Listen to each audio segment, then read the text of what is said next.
Now, let's dive into today's story. Chapter 1. The Foundation. Rob Mitchell stood in his corner office on the 32nd floor, watching the Seattle skyline fade into twilight. At 38, he had built Mitchell Strategic Solutions from nothing into a $50 million consulting empire. The irony wasn't lost on him that tonight, his 5th wedding anniversary, he was still working while his wife Victoria prepared for their celebration dinner with her family. Rob's journey hadn't been easy. Born to a single mother in Tacoma, he'd clawed his way through community college and state university on scholarships and grit. While his classmates partied, he'd worked 3 jobs and studied until his eyes burned. His mother, Linda, had died of cancer just before his graduation, leaving him with nothing but debt and determination. The business started in his studio apartment. Just him, a laptop, and an unshakable belief that mid-sized companies needed better strategic guidance. His breakthrough came when he helped a struggling manufacturing firm increase efficiency by 300% in 6 months. Word spread, clients multiplied, and within 5 years, he was consulting for Fortune 500 companies. That's when he met Victoria Harrington at a charity gala. She was everything he'd never had: elegant, cultured, connected. The daughter of Theodore Harrington, Seattle's real estate mogul, she seemed genuinely interested in his work, his ambitions. Their whirlwind courtship felt like a fairy tale to a man who'd never known privilege. The wedding was spectacular, a $200,000 affair at the Harrington estate that made all the society pages. Rob had been naive enough to believe it was love. Victoria's father, Ted, had been welcoming, even offering to invest in Rob's expanding business. When Rob politely declined, preferring to maintain control, Ted had smiled and said, "Smart man. Keep your independence." Now, 5 years later, Rob employed 43 people and had offices in 3 cities. Victoria worked as his chief marketing officer, a position Rob had created for her, though her contributions were minimal. She preferred shopping trips to strategy sessions, charity events to client meetings. Tonight's anniversary dinner was at Camless, Victoria's choice. She'd insisted on inviting her parents and her younger brother Kyle. "Family is everything," she'd said, kissing his cheek that morning. "We should celebrate with the people who matter most." Rob straightened his tie and grabbed his jacket. He'd worked late to finish reviewing contracts for their newest client, a hotel chain looking to expand internationally. It was a $3 million deal that would put them in the big leagues. At Camless, the Harrington family was already seated at their usual table, the one with the perfect view of Elliott Bay. Theodore Harrington, 62 and imposing despite his slight frame, rose to shake Rob's hand. His wife, Patricia, offered her cheek for Rob's obligatory kiss. Kyle, 28 and perpetually unemployed despite his trust fund, barely looked up from his phone. "Sorry I'm late," Rob said, taking his seat beside Victoria. She looked stunning in a black dress he'd bought her in Paris, her blonde hair perfectly styled. The Morrison deal needed final review. Morrison Hotel Group. Ted's eyes sharpened with interest. "That's quite a coup, Robert. International expansion, 12 properties across Europe initially, with options for 20 more, Rob replied, noting how Victoria's father always perked up when big money was discussed. Victoria squeezed Rob's hand. "My brilliant husband. Always landing the impossible deals." Dinner proceeded with its usual rhythm. Ted dominating conversation with stories of his latest real estate acquisitions, Patricia discussing her charity board drama, Kyle making snide comments about people who actually work for a living. Rob had learned to tune out most of it, focusing instead on Victoria's laugh, the way she touched his arm when she spoke. "I should mention," Ted said as dessert arrived, "I've been talking to some investors about opportunities in the consulting space. The market's hot right now." Rob set down his fork. "What kind of opportunities?" "Oh, nothing specific. Just conversations. You know how it is, always keeping an ear to the ground." Ted's smile was casual, but Rob caught something in his eyes. "Though I did hear Brett Sullivan is looking to expand his operations." Victoria's hand tightened almost imperceptibly on her wine glass. The name meant nothing to Rob, but clearly it meant something to her. "Who's Brett Sullivan?" Rob asked. "Runs a business consulting firm in Portland," Ted replied. "Growing fast. We might introduce you sometime. Could be mutually beneficial." The conversation moved on, but Rob found himself studying Victoria's face. She'd recovered her composure, but he'd seen that flash of, "What?" Recognition? Nervousness? His phone buzzed with a text from his assistant.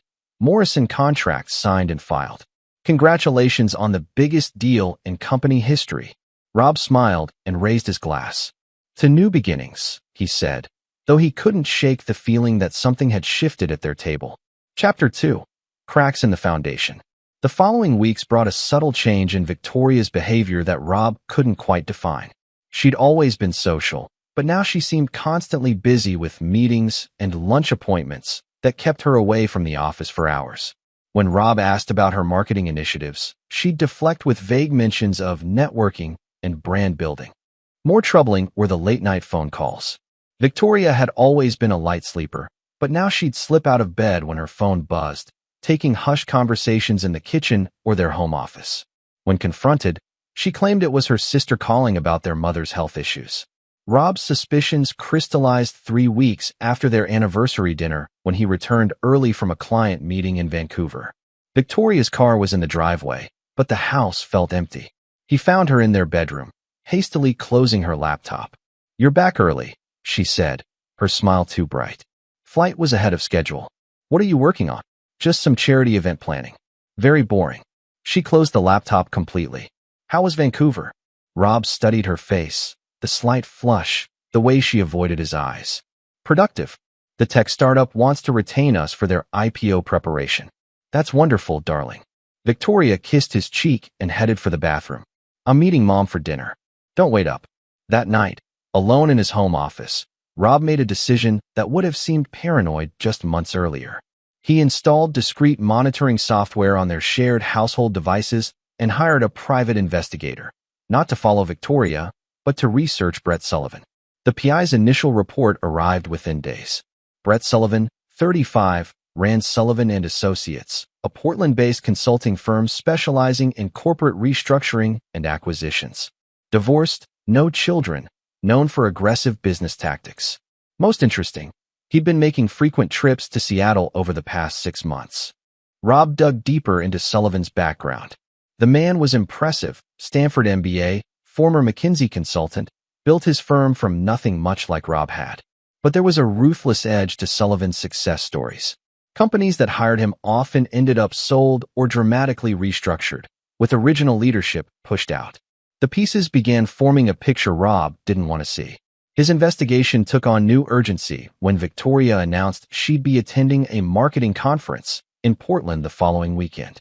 Rob knew of no such conference, but he smiled and wished her well. That Friday evening, as Victoria packed her overnight bag, Rob's phone rang. It was Marcus Webb, his head of operations and one of his few true friends. "Rob, we need to talk. Can you meet me at the office?" Marcus was waiting in Rob's office, his usually calm demeanor replaced by obvious agitation. "I've been hearing things," he said without preamble. "Rumors about a potential buyout. Someone's been asking questions about our client list, our financials." "What kind of questions?" "The kind that suggest due diligence. And there's something else. I saw your father-in-law having lunch with some guys in expensive suits yesterday.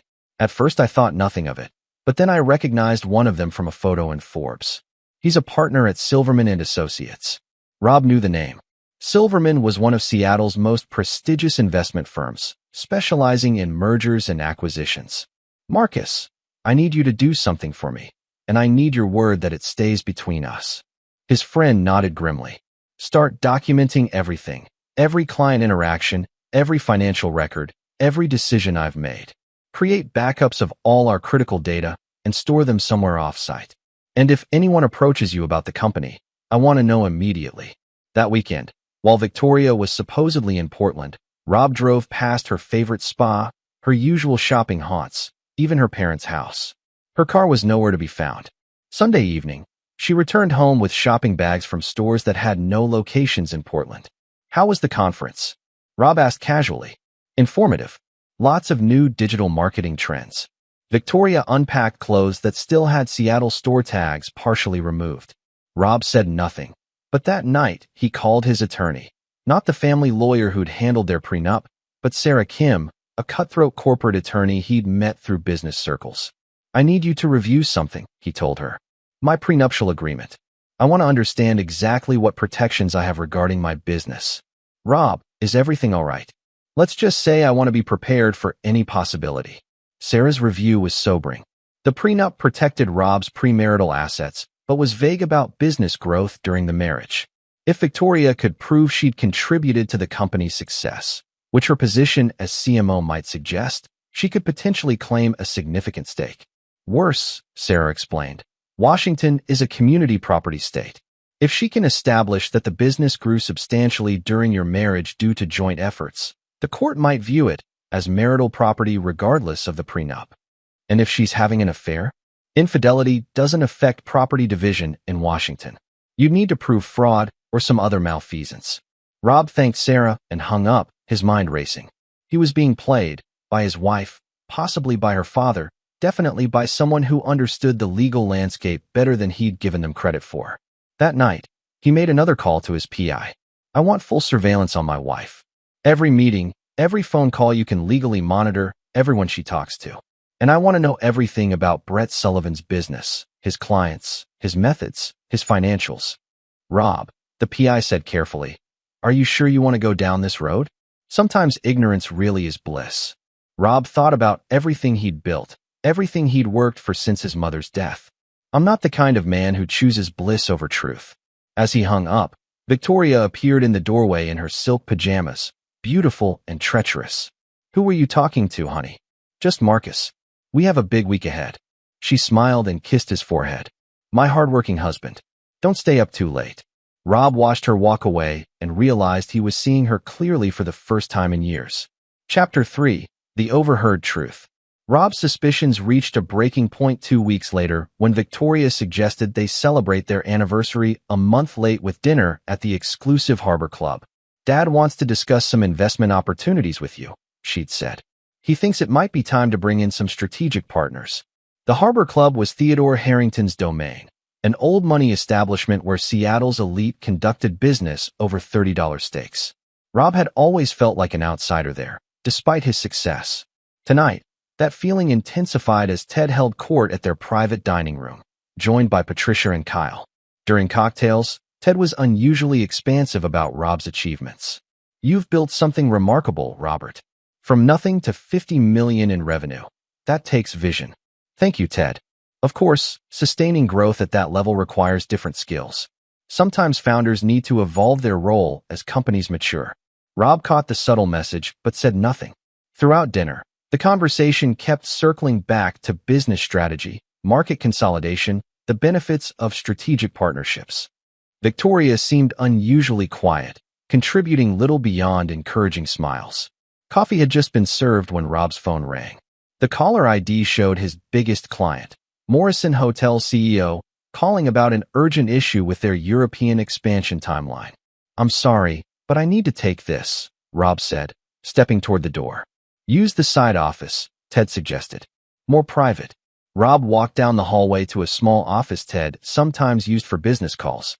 As he discussed Morrison's concerns, he could hear the family conversation continuing in the dining room through the thin walls. He was about to close the office door when Ted's voice stopped him cold. Too dumb for this business. You need to take control. Rob's blood froze. He moved closer to the wall, keeping his voice low as he wrapped up the call. Victoria's voice came clearly. I will, Dad. The board is already on my side to vote him out Monday. Good girl. Brett's put together a solid transition plan. Once you're CEO, the Sullivan merger can proceed. Rob will get his buyout money and fade away like he should have years ago. What about the employees? Kyle's voice, uncharacteristically serious. Some will stay, some won't. That's business, Ted replied coldly. The important thing is consolidating the client relationships under proper management. Patricia's voice. Are you sure Brett can handle the integration? He's not exactly stable. He's stable enough to triple our investment, Ted shot back. And Victoria knows how to manage him. Victoria laughed, a sound Rob had never heard before, calculating and cold. Brett's easy to control. Rob never was. This way, we get the business and I get a husband who actually understands power.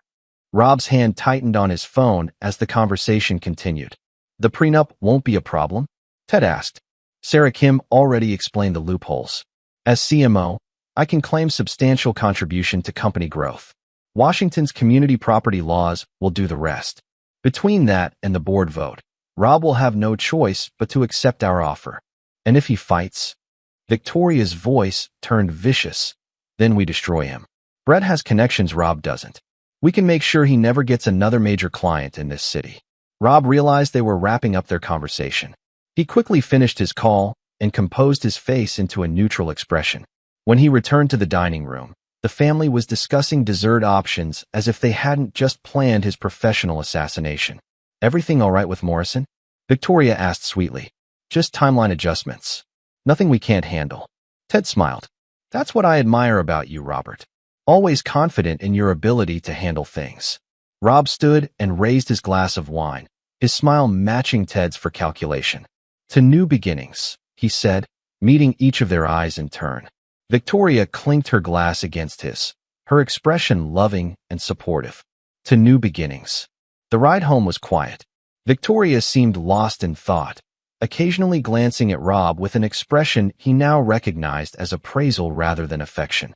When they reached their house, a $2.3 million property in Bellevue that Rob had bought with his own money, she kissed his cheek and said she was tired.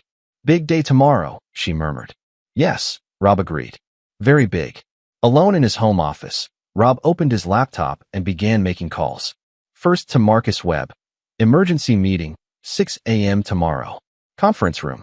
Bring Jennifer from legal and Tom from finance. Next, to Sarah Kim. I need an emergency restraining order preventing any board action until we can review the company bylaws. Yes, I know it's Sunday night. Third, to his PI. I need everything you have on Brett Sullivan by tomorrow morning. Everything. Finally, to his personal banker.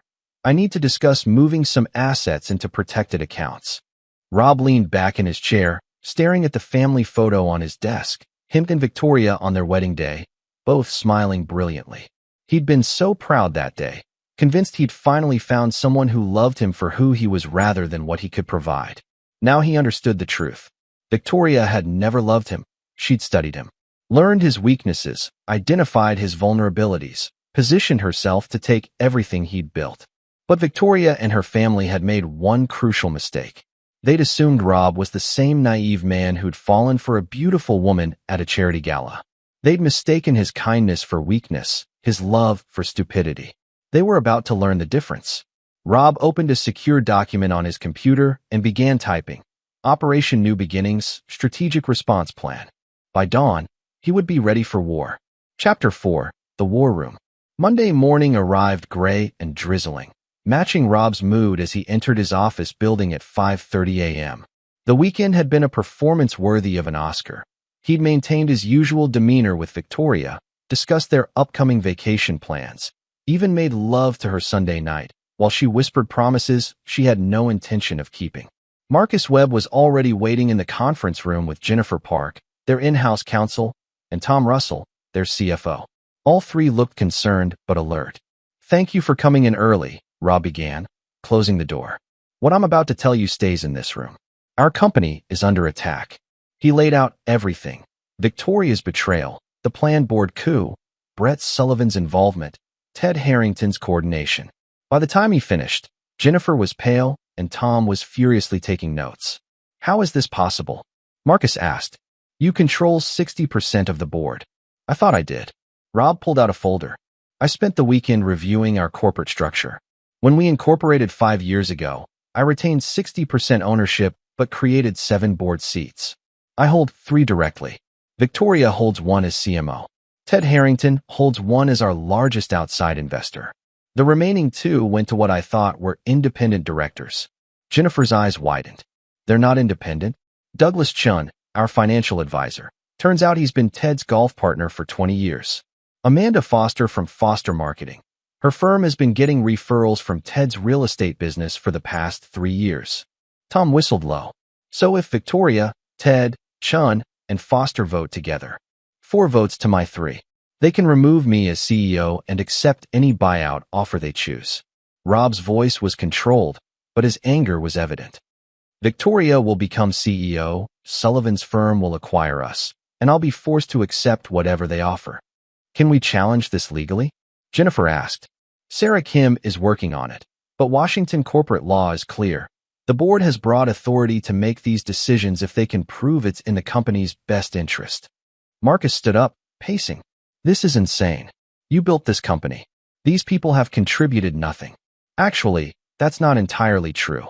Rob pulled out another document. Victoria's been more clever than I gave her credit for. Over the past year, she's been documenting every marketing initiative, every client event, every strategic discussion she's been part of. On paper, she looks like a significant contributor to our growth. But she barely does any actual work, Tom protested. Irrelevant. She can claim credit for relationship building, strategic marketing, client retention. The legal system doesn't measure effort. It measures documented contribution. Jennifer leaned forward. What about the prenup? Protects my personal assets, but not the business growth during our marriage. Victoria's lawyers could argue that the company's expansion from 20 million to 50 million happened because of joint efforts. The room fell silent. Finally, Marcus spoke. So what do we do? Rob smiled for the first time that morning. We remind everyone why I built this company in the first place. Tom, I need you to create a complete audit trail of every major decision over the past 5 years. Who initiated what? Who executed what? Who delivered results? Jennifer, research every contract Victoria signed, every client she supposedly brought in. I want proof of actual contribution versus claimed contribution. And then we play their game, but better. Rob turned to Marcus. You know our clients better than anyone. How many would follow us if we started fresh? Marcus considered. Morrison for sure. You personally saved their expansion. The tech startups we've helped go public. They're loyal to you, not the company name. Probably 60% of our revenue would move with us. Good. Start making discreet inquiries. Don't make promises. Just gauge interest in a new firm led by me with you as operations director. Rob, Jennifer said carefully, you're talking about competing with your own company. There might be non-compete clauses. In my employment contract with myself? Rob's smile was predatory. I wrote those contracts, Jennifer. I know exactly what they do and don't say. Tom looked troubled. What about Victoria and the board meeting? Let them have their vote. Let Victoria become CEO of Mitchell Strategic Solutions. Rob stood up, moving to the window overlooking downtown Seattle. While she's playing queen of an empty castle, I'll be building something they can never touch. The meeting broke up with assignments for everyone. As the others left, Marcus hung back. Rob, there's something else. My contact at Silverman and Associates called me over the weekend. They wanted to know about our client retention rates, our employee satisfaction scores. They're definitely preparing a valuation. What did you tell them? That they'd need to talk to you directly. But Rob, Marcus hesitated. The questions they asked suggest they're planning to gut the company. Strip out the profitable clients, sell off the assets, probably lay off half the staff. Rob nodded grimly. Ted Harrington doesn't care about the business or the people. He just wants the asset value and client relationships. So we're really doing this? Starting over. Rob thought about his mother, working 3 jobs to support them, never complaining, never giving up. He thought about building his first company with nothing but determination and a laptop. Most of all, he thought about Victoria's voice saying he was too dumb for this business. Marcus, 5 years ago, I built a $50 million company from nothing. You think I can't do it again? But this time they'll be fighting us. Victoria, Sullivan, Ted, they have resources. They have money. I have something better. I have the clients who actually matter, the employees who actually work, and the knowledge of exactly how this business really operates. Rob turned from the window. Besides, they made one critical error. What's that? They underestimated what I'm willing to do when someone tries to steal from me. That afternoon, Rob attended his company's board meeting with a calm smile. Victoria sat beside him, playing the supportive wife, while Ted Harrington and the other directors filed in. The agenda was routine, quarterly financials, client updates, strategic planning discussions. But Rob could see the anticipation in Victoria's eyes, the way Ted kept checking his watch. They were waiting for something, probably Brett Sullivan's call with the formal acquisition offer. Before we adjourn, Ted said as the meeting wound down, I'd like to discuss some strategic opportunities that have come to our attention. Of course, Rob replied. I'm always interested in growth opportunities. Victoria squeezed his hand under the table, her touch now making his skin crawl. Actually, Rob continued, I've been doing some strategic thinking myself. I'd like to schedule a special board meeting for Friday to discuss some significant changes to our company structure. Ted's eyebrows rose. What kind of changes? The kind that will ensure Mitchell Strategic Solutions reaches its full potential, Rob said smoothly. I think you'll all be very interested in what I have to propose. As the meeting ended and directors filed out, Victoria lingered. What are you planning for Friday? She asked, her tone carefully casual. Rob kissed her forehead, the gesture now purely performative. Just some ideas I've been working on. I think it's time for some new beginnings. That evening, while Victoria took another mysterious phone call in their kitchen, Rob finalized the documents that would change everything. By Friday, Victoria and her co-conspirators would get exactly what they'd planned for, control of Mitchell Strategic Solutions. They just wouldn't realize until it was too late that they'd be inheriting an empty shell. Chapter 5. The Setup. Wednesday brought an unexpected development that accelerated Rob's timeline. Victoria announced she'd be flying to Portland again for follow-up meetings from the conference, despite having attended no actual conference the first time. It's a great networking opportunity, she said over breakfast, not meeting his eyes. Some potential partnerships that could really benefit the company. Partnerships with whom? Oh, various firms. You know how these things work. Lots of exploratory conversations. Rob nodded sympathetically while mentally noting this would give him uninterrupted access to Victoria's home office. How long will you be gone? Just overnight. Back Thursday evening. Perfect. That gave him 24 hours to execute the most crucial phase of his plan. After Victoria left for the airport, Rob made several key phone calls. First, to Marcus. Operation New Beginnings is a go. We're accelerating the timeline. What do you need? Meet me at the office tonight. Bring Tom and Jennifer, and make sure you're not followed. We're going to do something that's either brilliant or completely insane. Knowing you, probably both. Next, Rob called his personal attorney Sarah Kim. I need those incorporation papers we discussed, filed immediately. And Sarah, absolute confidentiality. If anyone asks, including my wife, you've never heard of Phoenix Strategic Group. Rob, are you sure about this? What you're proposing is legal, but ruthless. Yes, I know. File the papers. The final call went to his private investigator. I need everything you have on Brett Sullivan, and I need one more favor. Can you arrange for someone to document his activities tonight? Specifically, if he meets with a blonde woman around 35. That evening, Rob, Marcus, Tom, and Jennifer worked until 3 a.m. in the empty office building. By dawn Thursday, they had quietly transferred all critical client files, strategic documents, and proprietary systems to secure servers owned by Phoenix Strategic Group, a company that existed only on paper but was 100% owned by Rob Mitchell.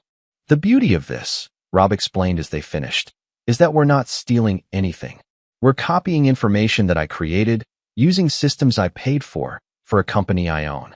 If anyone challenges it, they'll have to prove the information belongs exclusively to Mitchell Strategic Solutions. Jennifer looked exhausted but impressed. And since you wrote most of the employment contracts and corporate policies, I made sure to retain rights to any intellectual property I personally developed. Victoria's lawyers will spend months trying to untangle what belongs to whom. Tom was reviewing financial transfers on his laptop. The client retainer accounts are interesting. Technically, that money belongs to whoever is providing the services. Exactly. If Phoenix Strategic Group takes over service delivery for clients who choose to switch, the retainer money follows the work. Rob smiled grimly.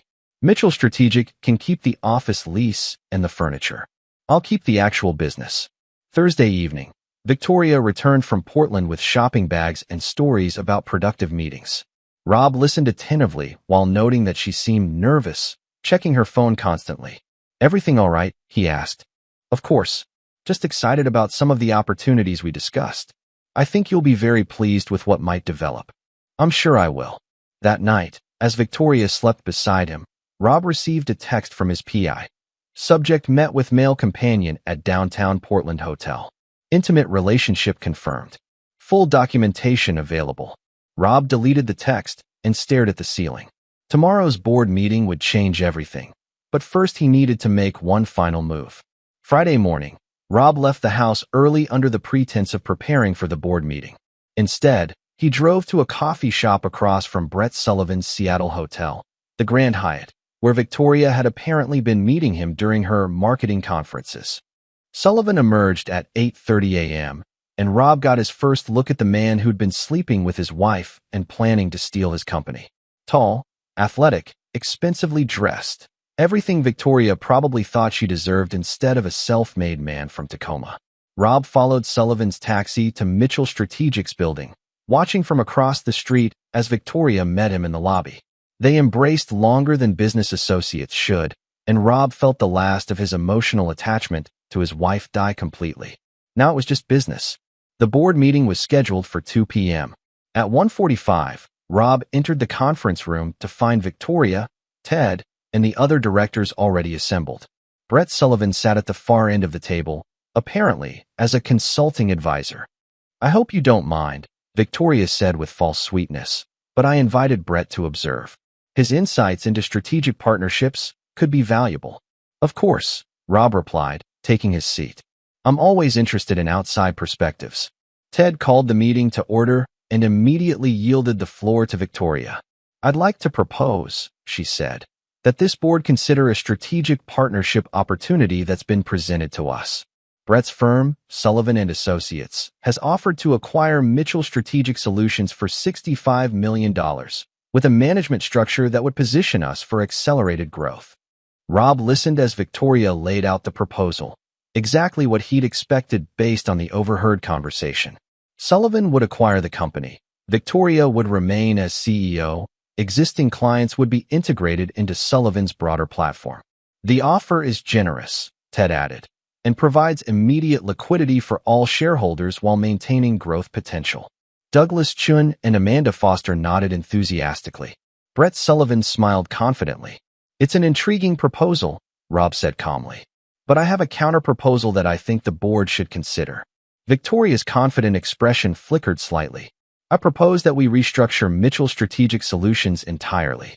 Spin off the core consulting services into a new entity, liquidate non-essential assets, and distribute the proceeds to shareholders." "That's..." Ted began, but Rob continued. "The restructuring would be effective immediately, with clients given the option to continue services through the new entity or seek alternative providers." "Robert," Victoria said, her voice sharp, "that's not in the best interests of the company." "Actually, it is. You see, I've spent the past week analyzing our true value proposition. It turns out that most of our client relationships, intellectual property, and revenue generation capabilities are tied to specific individuals rather than the corporate entity." Brett Sullivan leaned forward. "What exactly are you suggesting?" Rob smiled. "I'm suggesting that Mitchell Strategic Solutions, as a corporate entity, has very little value beyond its name and office lease. The real value lies in the people and relationships, which aren't included in any acquisition." The room went silent as the implications sank in. "In fact," Rob continued, "I'm pleased to announce that Phoenix Strategic Group, a new firm I've established, has already signed letters of intent with clients representing 73% of Mitchell Strategic's revenue." Victoria's face went white. "You can't do that." "Actually, I can. And I have." Rob placed a stack of documents on the table. "These are signed service agreements with Morrison Hotels, Davidson Tech, Premier Manufacturing, and 15 other clients. They've chosen to continue their consulting relationships with Phoenix Strategic, effective Monday." Ted Harrington's voice was dangerous. "You're talking about corporate sabotage. I'm talking about free market competition. These clients had the right to choose their service provider. They chose me." Brett Sullivan stood up abruptly. "This is highly unethical." "Mr. Sullivan," Rob said pleasantly, "I don't believe ethics is a subject you're qualified to discuss, particularly given your relationship with my wife." The room exploded into chaos. Victoria jumped to her feet. Ted began shouting about lawsuits, and Brett Sullivan looked like he wanted to punch something. Rob remained seated, calm in the storm he'd created. "The board has a choice," he said when the noise died down. "You can accept Sullivan's acquisition offer for what will essentially be an empty shell company, or you can vote for my restructuring proposal and salvage some value for shareholders." "This is blackmail," Victoria snarled. "This is business," Rob corrected. "The kind you apparently thought I was too dumb to understand." The vote was exactly what Rob had expected: 4 against his proposal, 3 in favor. Victoria had her coup, Ted had his acquisition, and Brett Sullivan had his prize. They just didn't realize yet that they'd won a hollow victory. As the meeting ended and directors filed out in various states of rage and confusion, Victoria lingered. "How could you do this to us?" she asked, tears in her eyes. Rob looked at her, really looked at her, for what he knew would be the last time as her husband. "Victoria, you've been planning to betray me for months. You're sleeping with another man and plotting to steal my company. The question isn't how I could do this to you. The question is how you could do this to yourself. I never wanted to hurt you. No, you just wanted to destroy me. There's a difference." Rob gathered his papers and walked toward the door. "Where are you going?" Victoria called after him. "To build something new. Something you can't touch." "Rob, wait. We can work this out. We can fix this." He paused at the doorway without turning around. "Victoria, there are some things that can't be fixed. Our marriage is one of them." Chapter 6. The Trap Springs. The weekend that followed the board meeting was a masterclass in psychological warfare. Victoria alternated between tears, rage, and desperate attempts at seduction. She promised to leave Brett, claimed she'd been manipulated by her father, even offered to help Rob rebuild the company they'd just destroyed. Rob listened to it all with clinical detachment, playing the role of wounded husband while internally cataloging every lie, every manipulation, every false promise. By Sunday evening, Victoria seemed convinced she was making progress in salvaging their marriage. "I know you're angry," she said over dinner at their kitchen table, "but we can get through this. We always have." "Have we?" Rob asked quietly. "When exactly have we gotten through anything together, Victoria? Because looking back, I can't think of a single real challenge we've faced as partners. When did you try to talk to me about restructuring our company or changing our marriage?" Victoria couldn't answer because they both knew she'd never tried. She'd decided he was an obstacle and worked to remove him rather than communicate with him. "I think," Rob said quietly, "it's time for us to discuss divorce." "Rob, no. We can fix this." "Victoria, you can't fix something you deliberately broke." That night, as Victoria cried herself to sleep, Rob finalized the documents that would complete his revenge. By morning, everything would be ready. The trap had been carefully constructed over weeks of planning. Now it was time to spring it. Chapter 7. The Execution. Monday morning arrived with unseasonable sunshine, as if the weather itself wanted to mock the storm about to break over Seattle's business district. Rob dressed carefully in his best suit, the charcoal Armani that Victoria had bought him for their 3rd anniversary, when she still believed their marriage had value beyond her family's ambitions. Phoenix Strategic Group's offices buzzed with controlled energy. In just 2 weeks, they'd signed 16 major clients, hired 8 key employees from Mitchell Strategic, and established operational systems that ran more efficiently than the company they'd left behind. Rob's gamble was paying off spectacularly. At 9 a.m. sharp, Rob called Victoria. "Good morning, darling. How's your first Monday as permanent CEO?" Victoria's voice was strained. "Challenging. We're still working through some client transition issues." "I'm sorry to hear that. Anything I can help with?" "Actually, yes. Morrison Hotels is threatening to terminate their contract unless they can work directly with you. Their CEO says the service quality has dropped significantly." Rob smiled. Morrison's CEO, David Chun, was a personal friend who'd built his hotel empire from a single property in Portland. Chun understood loyalty and had zero tolerance for corporate games. "That's unfortunate. What did you tell him?" "That we're fully capable of handling his account without your involvement." "And his response?" "He hung up on me." "Victoria, Morrison represents 12% of Mitchell Strategic's revenue. Can you afford to lose them?" "We won't lose them. Brett has connections in the hospitality industry." "I'm sure he does." "Speaking of Brett, how's the integration going?" There was a long pause. "There have been some personality conflicts with the existing staff." Rob knew exactly what those conflicts were.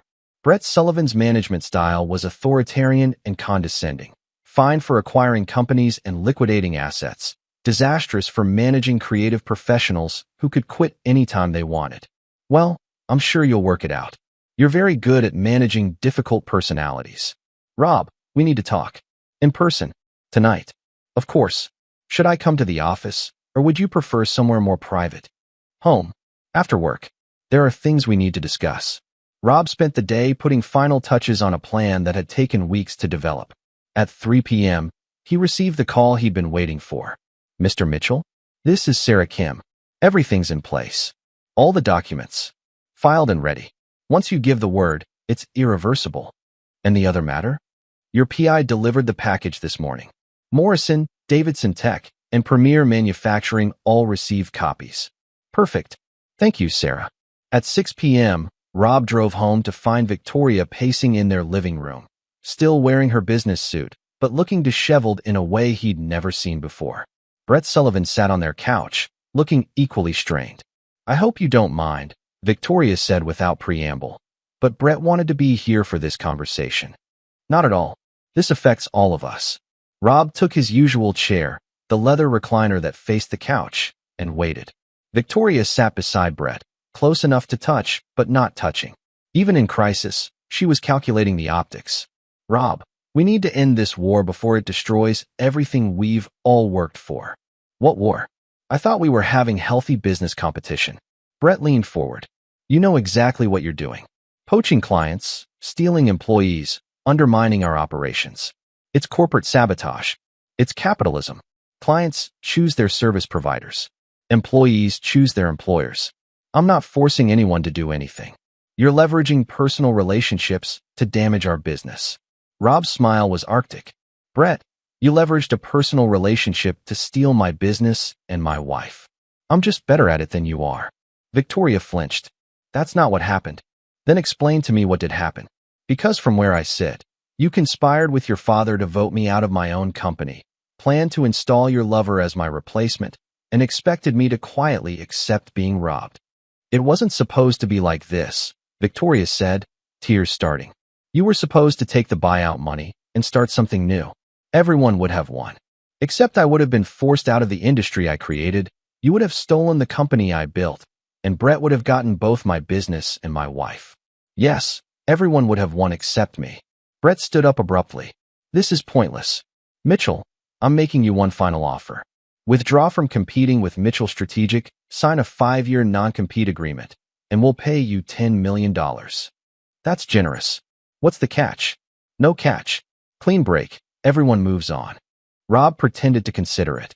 $10 million to disappear from the consulting business entirely? For 5 years.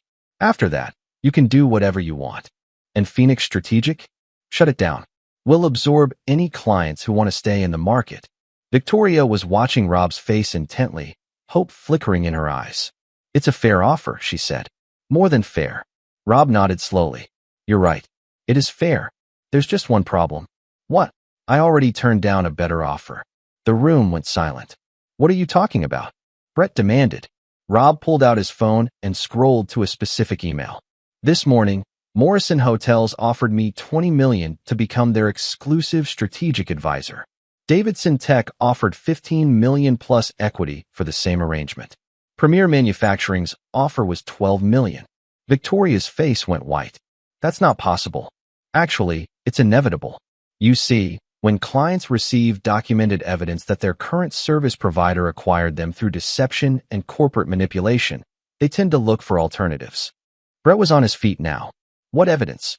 "The kind that shows how you orchestrated the acquisition of Mitchell Strategic specifically to access their client relationships. The kind that details your affair with the CEO and your coordination with her father to manipulate board votes." "You can't prove any of that." Rob smiled. "Actually, I can. I have recordings of the Harbor Club conversation where you planned the coup. I have documentation of your hotel meetings with Victoria. I have financial records showing Ted Harrington's coordination with other board members." Victoria stood up, shaking. "You recorded us?" "I protected myself. Something I should have done years ago." Brett was pacing now, his composure completely gone. "This is extortion. This is disclosure. Those clients had a right to know they were being manipulated. We'll sue you for interference with business relationships." "Go ahead. Discovery will be fascinating. All those emails between you and Victoria, all those planning sessions with Ted Harrington, all those secret meetings in Portland hotels." Victoria sank back onto the couch. "Rob, what do you want?" "I want what I've already gotten. My self-respect, my business relationships, and my freedom from this marriage." "So you'll divorce me and destroy my company out of spite?" Rob stood up and walked to the window overlooking their backyard. The garden Victoria had never planted, the pool she'd never used, the life they'd never actually shared. Victoria, I'm not destroying your company. You are. You staged a coup without understanding what you were actually acquiring. You brought in a partner who sees employees as disposable assets and clients as transferable commodities. You've alienated the people who actually generated revenue and retained only those who could be bought with promises of promotion. He turned back to face them both. Mitchell Strategic Solutions will fail because it's being run by people who fundamentally don't understand the business they're trying to operate. I don't need to destroy it. I just need to wait. Brett was staring at him with undisguised hatred. You think you've won? I think I've survived. That's more than most people manage when they're betrayed by everyone they trusted. This isn't over. Yes, it is. Tomorrow morning, Phoenix Strategic Group announces its expansion into East Coast markets. We've signed partnership agreements with firms in New York, Boston, and Miami. Our client base now extends from Seattle to Manhattan. Victoria gasped. You said you'd respect territorial boundaries. I said I'd respect legitimate competitive boundaries. Nothing about Mitchell Strategic's current operations is legitimate. Rob walked toward the door, then paused. Oh, and Victoria? I filed for divorce. Sarah Kim will be serving you papers tomorrow morning. I'm citing irreconcilable differences, though we both know the real reason. Rob, wait. There's nothing left to wait for. He left them sitting in the ruins of their conspiracy, two people who'd thought they were chess masters discovering they'd been playing checkers. Outside, Rob sat in his car for a moment, looking back at the house that had never really been his home. Tomorrow, he'd move into a downtown condo that overlooked Elliott Bay. He'd wake up alone for the first time in 5 years and feel genuinely happy about it. The war was over. Now he could focus on building something worthy of the victory. Chapter 8, The Reckoning. 3 months later, Rob stood in Phoenix Strategic Group's new headquarters, a gleaming office suite on the 40th floor of the Columbia Tower with panoramic views of Seattle and beyond. The company had grown to 60 employees and $75 million in annual revenue, surpassing Mitchell Strategic's peak performance in less than half the time. The transformation had been ruthless and efficient. Former Mitchell Strategic employees continued to defect weekly, drawn by higher salaries, better working conditions, and the chance to work for a company that valued competence over politics. Rob had instituted a simple rule. Anyone who wanted to join Phoenix Strategic had to bring measurable value, not just grievances about their former employer. Marcus knocked on Rob's office door. The final Mitchell Strategic reports just came in. Rob looked up from his laptop, where he'd been reviewing expansion plans for their new Chicago office. How bad is it? Worse than we projected. Revenue down 68%, 12 major clients terminated, staff turnover at 80%. Marcus placed a folder on Rob's desk. They're hemorrhaging money. Rob flipped through the financial documents his contact at Silverman & Associates had quietly provided. The numbers told a story of complete organizational collapse. Victoria's leadership had been as disastrous as Rob had predicted. She'd alienated clients with her inexperience, driven away talented employees with Brett Sullivan's toxic management style, and burned through cash reserves trying to maintain operations without sufficient revenue. What about Ted Harrington's investment? Gone. He put in another $3 million trying to stabilize operations, but it's like pouring water into a sinking ship. Rob felt no satisfaction in the destruction of his former company. If anything, he felt sad for the employees who'd been caught in the crossfire and the clients who'd suffered through the transition period. Any word on Sullivan? That's where it gets interesting. Marcus sat down, his expression grim. Sullivan bailed out last month, withdrew all his capital, and dissolved the partnership. Left Victoria holding the debt. All of it. All of it. Turns out the acquisition agreement was structured to make Victoria personally liable for operational shortfalls. When the company couldn't meet its financial obligations, the debt transferred to her. Rob studied the documents more carefully. Brett Sullivan had been even more calculating than Rob had realized. The man had positioned himself to profit whether the acquisition succeeded or failed, leaving Victoria exposed to catastrophic financial liability. How much debt? $14 million and climbing. Ted Harrington is reportedly furious. Word is, he's cut Victoria off completely. Rob leaned back in his chair, processing the implications. Victoria wasn't just facing professional failure. She was facing personal bankruptcy and family disgrace. His phone buzzed with a text from Sarah Kim. Divorce proceedings complete. All assets properly divided per prenup. Victoria requesting meeting to discuss settlement. Rob showed the message to Marcus. What do you think she wants?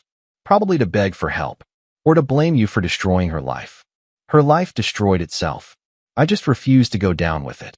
That evening, Rob met Victoria at a quiet restaurant in Ballard, neutral territory where they could speak privately without causing a scene. She looked haggard in a way that expensive clothes couldn't disguise. The confident woman who'd sat beside him at board meetings had been replaced by someone who looked defeated and desperate. Thank you for coming, she said as Rob sat down across from her. You said it was important. Victoria's hands shook slightly as she reached for her water glass. I wanted to apologize. For everything. Apology noted. Rob, I know you hate me, but I need help. What kind of help? Mitchell Strategic is going under. The debt is crushing. I'm going to lose everything. The house, my trust fund, probably my relationship with my family.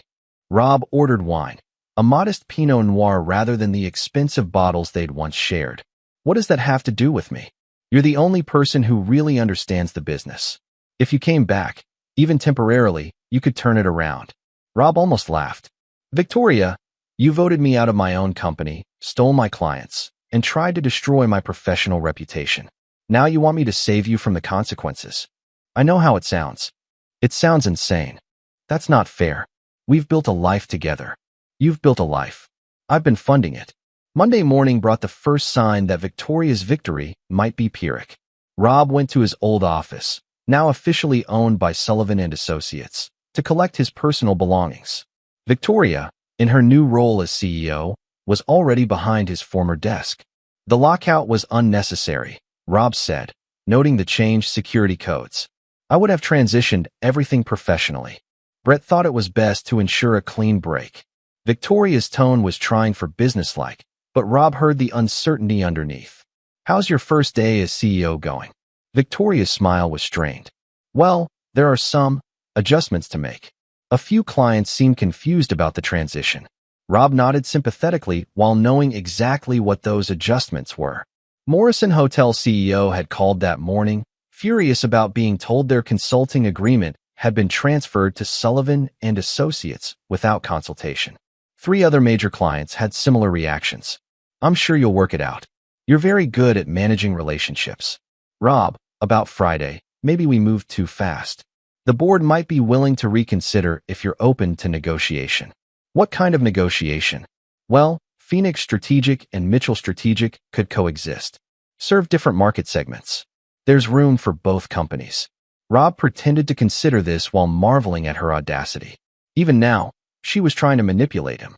That's an interesting thought. I'll consider it. Hope flickered in Victoria's eyes. Really? I said I'd consider it. I didn't say I'd do it. Rob left the building carrying a single box of personal items and feeling lighter than he had in years. By noon, he was in Phoenix Strategic's temporary offices, a modest suite in Bellevue that felt more like home than the luxury high-rise he'd just abandoned. Marcus was fielding calls from confused clients. Tom was setting up new financial systems, and Jennifer was reviewing the legal implications of their mass exodus. The energy was electric, the feeling of people building something meaningful rather than playing corporate politics. How bad is it over there? Marcus asked during a brief break. Worse than they probably realize. Victoria is trying to manage clients she's never actually worked with, using systems she doesn't understand, supported by staff who don't respect her. And Sullivan? Probably realizing that buying a consulting firm without its consultants is like buying a restaurant without recipes or chefs. That assessment proved accurate. By Wednesday, Rob was receiving calls from former employees at Mitchell Strategic, looking for opportunities at Phoenix. By Friday, Brett Sullivan had reached out directly, requesting a meeting. They met at a neutral location, an upscale bar in downtown Seattle where both men could maintain their dignity while negotiating.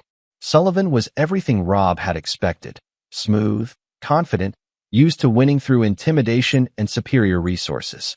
This situation has gotten out of hand, Sullivan began without preamble. We need to find a way to coexist.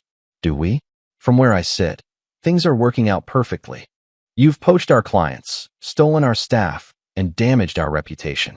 That's not sustainable business practice.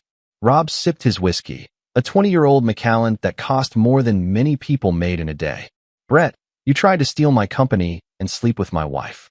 I'm not sure you're in a position to lecture me about business ethics. Sullivan's jaw tightened. My relationship with Victoria started after your marriage was already over. Interesting.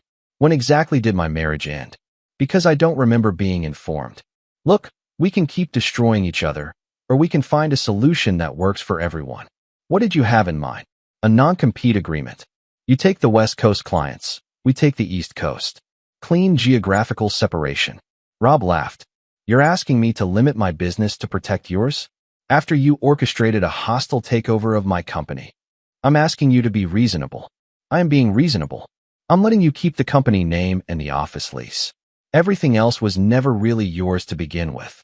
Sullivan leaned forward, his polished exterior slipping slightly. You're making a mistake, Mitchell. I have resources you don't. I can make your business very difficult. Is that a threat? It's a reality.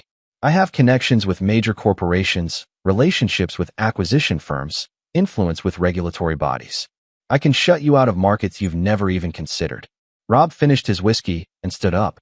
Brett, you just made the same mistake Victoria and her father made. You assumed I got where I am through luck or charm or connections. You assumed I wouldn't fight back when attacked. And now you're about to learn what happens when someone tries to take something from a man who's already lost everything once and rebuilt it from nothing. Rob left money on the table and walked away, leaving Sullivan alone with his threats and diminishing options. The real trap, however, was still being set.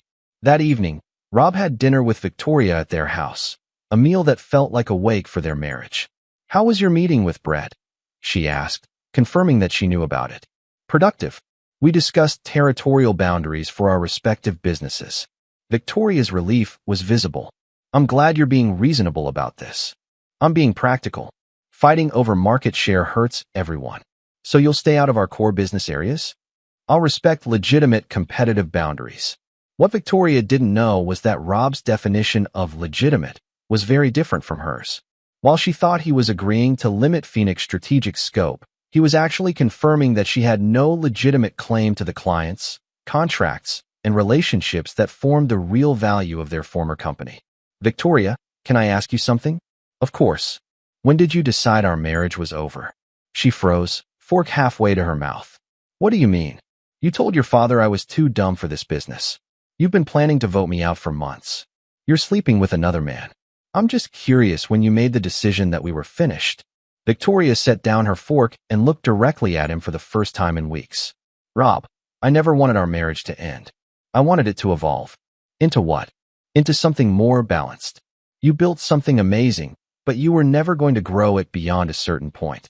You're too attached to controlling every detail.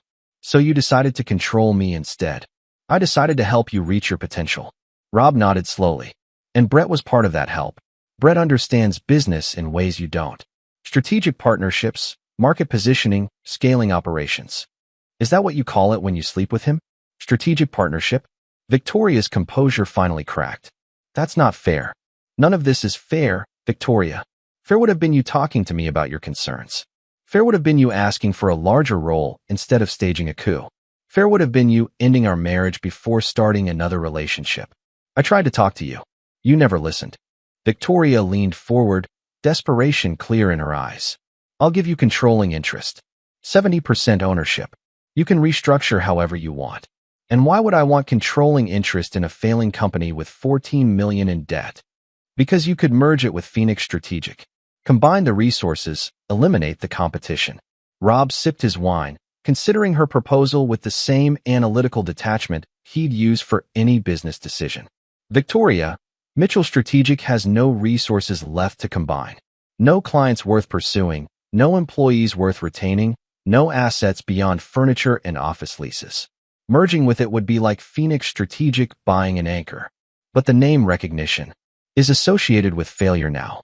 Every major corporation in the Pacific Northwest knows that Mitchell Strategic collapsed under your leadership. Victoria's composure finally broke completely. Tears streamed down her face as she struggled to speak. Rob, I'm desperate.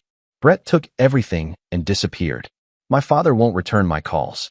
I'm going to lose the house, and the bankruptcy will destroy any chance I have of rebuilding. Where's Brett now? I don't know. He moved back to Portland and won't answer my calls. I heard he's starting another acquisition fund with the money he pulled out of Mitchell Strategic. Rob felt a flash of genuine anger, not at Victoria, but at Sullivan. Whatever Victoria's faults, she'd been manipulated by someone with far more experience in corporate predation. Victoria, did you read the acquisition agreement before you signed it? Brett explained it to me. Dad's lawyers reviewed it. Did you personally read every clause? Victoria's silence was answer enough. The debt assumption clause. Did you understand that you'd be personally liable if the company couldn't service its obligations? Brett said it was standard language. That successful companies never triggered those clauses. Rob shook his head. Victoria, you were set up. Sullivan structured the deal to make himself wealthy whether the acquisition succeeded or failed. If it succeeded, he'd profit from the growth. If it failed, he'd recover his investment plus interest while you absorb the losses. You're saying he planned for the company to fail? I'm saying he didn't care whether it succeeded or failed, as long as he profited either way. Victoria stared at him in horror as the full scope of her manipulation became clear. What can I do? Rob finished his wine and stood up. You can declare bankruptcy, try to salvage what personal assets the court allows you to keep, and start over. That's it. You won't help me. Victoria, you made choices. You chose to betray our marriage, conspire against me, and trust someone who was obviously using you. I'm not responsible for the consequences of those choices. But you could help me. You have the resources. I have the resources because I made different choices. I chose to build something new rather than try to steal something existing. I chose to compete honestly rather than manipulate board votes. I chose to end our marriage with dignity rather than drag it through years of litigation. Rob placed money on the table to cover their drinks. Victoria, I genuinely hope you find a way to rebuild your life. But that rebuilding can involve me, and it can't come at the expense of what I've created. So this is it. 5 years of marriage means nothing. Rob looked at her one final time. Really looked at her, trying to find some trace of the woman he'd fallen in love with at that charity gala. 5 years of marriage meant everything to me. That's why your betrayal was so devastating. But those 5 years are over now, and I'm not going to sacrifice my future to fix your past. He walked away without looking back, leaving Victoria alone with the consequences of her ambition. Outside, Rob breathed deeply of the salt air blowing in from Puget Sound. Tomorrow, Phoenix Strategic would announce its acquisition of 3 smaller consulting firms, expanding their capabilities into new market segments. Next month, they'd open offices in Denver and Austin. Victoria had wanted him to be more ambitious, more ruthless, more willing to do whatever it took to win. She'd gotten her wish, just not in the way she'd expected. Chapter 9, New Beginnings. 1 year later, Rob stood in the penthouse conference room of Phoenix Strategic Group's new Los Angeles office, looking out at the sprawling cityscape while waiting for his 3 p.m. meeting. The company had grown beyond his wildest projections. 150 employees across 8 cities, $200 million in annual revenue, and a client roster that included Fortune 100 companies from every major industry. More importantly, Phoenix Strategic had developed a culture that Rob was genuinely proud of. They promoted based on merit, rewarded innovation, and treated employees as valuable assets rather than disposable resources. The company's employee satisfaction scores were the highest in the industry, and their client retention rate was above 90%.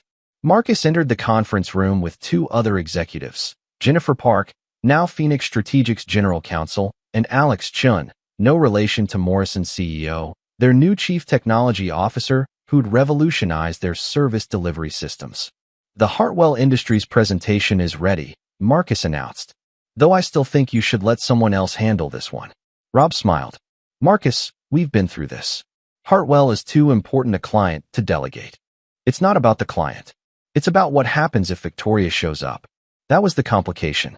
3 months ago, Rob had learned that Victoria was working for Hartwell Industries as a mid-level marketing coordinator, a dramatic fall from her previous position, but apparently steady employment that had helped her avoid complete financial ruin.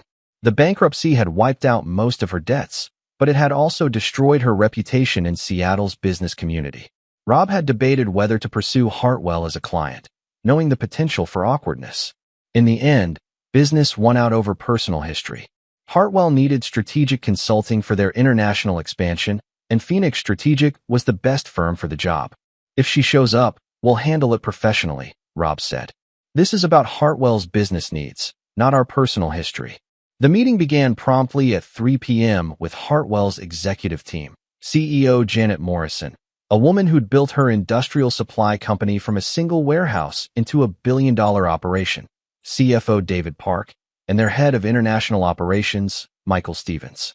Rob presented Phoenix Strategic's expansion strategy with the confidence that came from having executed similar plans successfully dozens of times.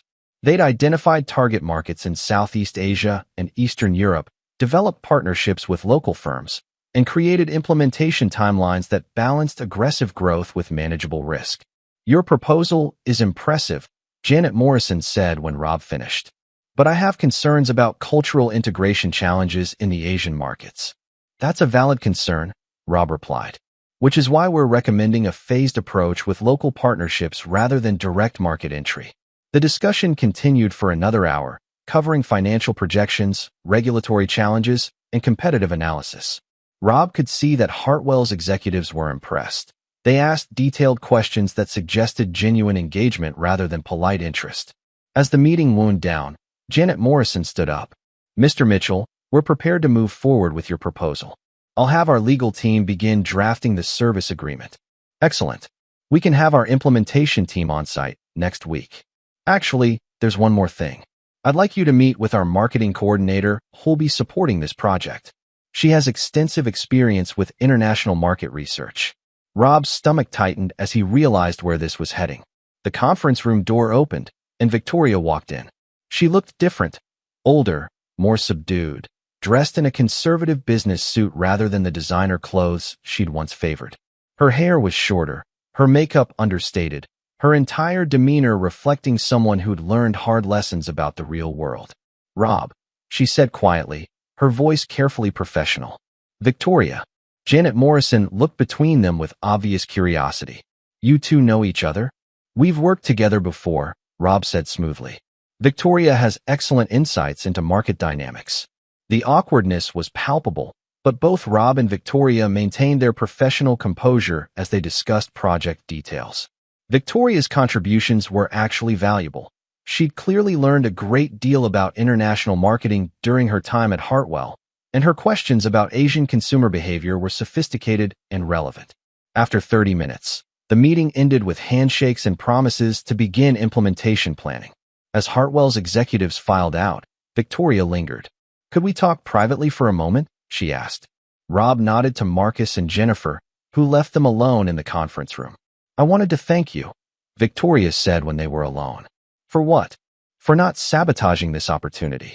I know you could have told Janet about our history, about the divorce, about everything that happened.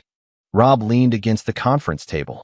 Victoria, your employment situation has nothing to do with me. If Hartwell wants to hire Phoenix Strategic and you happen to work there, that's just a coincidence. Is it? You could work with any company in the world now. Choosing Hartwell feels like what? Victoria was quiet for a long moment. Like you wanted to see what became of me. Rob considered this. Maybe I did. Are you happy there? I'm grateful. It's honest work, decent pay, and Janet Morrison treats employees fairly. After everything that happened, that's more than I expected. What happened to Brett? Victoria's expression hardened. He disappeared back to Portland with about $8 million and started a new acquisition fund. I heard he's doing well for himself. And you've had no contact with him? He made it clear our relationship was purely transactional. Once the transaction failed, I had no value to him. Rob felt an unexpected surge of protectiveness. Whatever Victoria had done to him, she hadn't deserved to be used and discarded like a business asset. Victoria, I'm sorry that happened to you. No, you're not. And you shouldn't be. I made choices that hurt you, and I paid the price for those choices. That doesn't mean I wanted to see you destroyed. Victoria looked out the window at the Los Angeles skyline. For what it's worth, I understand now why you built Phoenix Strategic the way you did. I've learned what it's like to work for someone who values results over relationships. Janet Morrison actually cares about her employees as people, not just profit centers. Is that why you stayed? That's why I'm trying to rebuild. Not just my career, but my character. Rob studied her face, looking for signs of manipulation or false emotion. Instead, he saw something he'd rarely seen during their marriage: genuine humility. Victoria, can I ask you something? Of course. When we were married, were you ever actually happy? Or was it always about positioning for something better? Victoria considered the question seriously. I was happy in moments. When you'd come home excited about landing a new client. When we'd travel somewhere beautiful. When you'd surprise me with something thoughtful. But I was also always aware that our life could be more. More what? More prestigious. More connected. More secure. She paused. I grew up in a family where love was conditional on success. My father only approved of me when I was achieving something he valued. I think I projected that onto our marriage. You thought I'd only love you if you were successful? I thought success was the only thing that mattered. That if I could make us more powerful, more wealthy, more influential, then everything else would fall into place. Rob nodded slowly. And now I know that success without character is just elaborate failure. They stood in comfortable silence for several minutes. Two people who'd once shared everything and now shared only history. Rob, I know this is probably pointless, but I want you to know, I'm genuinely sorry for what I did to you. Not just sorry that it didn't work out, but sorry that I betrayed someone who'd never been anything but good to me. Thank you for saying that. Will you be able to work with Hartwell knowing I'm there? Rob smiled, the first genuine smile he'd shared with Victoria in over a year. Victoria, I think I can handle seeing my ex-wife occasionally in a professional context. We're both adults who've moved on with our lives. Have you? Moved on, I mean. I've moved forward. I have a company I'm proud of, work that challenges me, and relationships built on mutual respect rather than convenience. Rob paused. Have you? I'm learning to. It's harder than I expected, building a life based on who I actually am rather than who I thought I should be. But you're doing it. I'm trying. Rob extended his hand. Then I wish you luck with it. Victoria shook his hand, her grip firm and professional. Thank you. And Rob? Phoenix Strategic is everything you dreamed Mitchell Strategic could be. You should be proud. I am. As Victoria left the conference room, Rob remained by the window, reflecting on the conversation. A year ago, he'd been consumed with anger and betrayal. 6 months ago, he'd felt only cold satisfaction at Victoria's downfall. Today, he felt something different: peace. Marcus returned to the conference room. How did that go? Better than expected. I think we can work with Hartwell without complications. And Victoria? Rob gathered his presentation materials. Victoria's not my problem anymore. She's not my responsibility, she's not my enemy, and she's not my concern. She's just someone I used to know who happens to work for a client. That's very zen of you. It's very practical of me. Carrying anger is like carrying debt. It limits your options and costs you opportunities. As they left the Los Angeles office, Rob felt the weight of the past year lifting completely. He'd built Phoenix Strategic not just as revenge against those who'd betrayed him, but as proof that he could create something better than what he'd lost. The company now employed people who'd never heard of Mitchell Strategic or Victoria Harrington. They cared about quarterly results and client satisfaction, not corporate drama from Seattle. Rob's phone buzzed with a text from Sarah Kim. Morrison Hotels just signed a 5-year extension worth $50 million. Congratulations on officially becoming unstoppable. Rob smiled and forwarded the message to his leadership team. Tonight, they'd celebrate another victory. Tomorrow, they'd start planning the next expansion. After everything that had happened, the betrayal, the divorce, the corporate warfare, Rob had learned something valuable. The best revenge wasn't destroying those who'd hurt you. The best revenge was building something so successful that their betrayal became irrelevant. Victoria had wanted him to be more ambitious, more ruthless, more willing to do whatever it took to win. In the end, she'd been right about everything except who would benefit from those qualities. Rob walked out into the California sunshine, already planning Phoenix Strategic's next phase of growth. Behind him, the past was finally where it belonged, in the past. The future belonged to him now, and he intended to make it spectacular.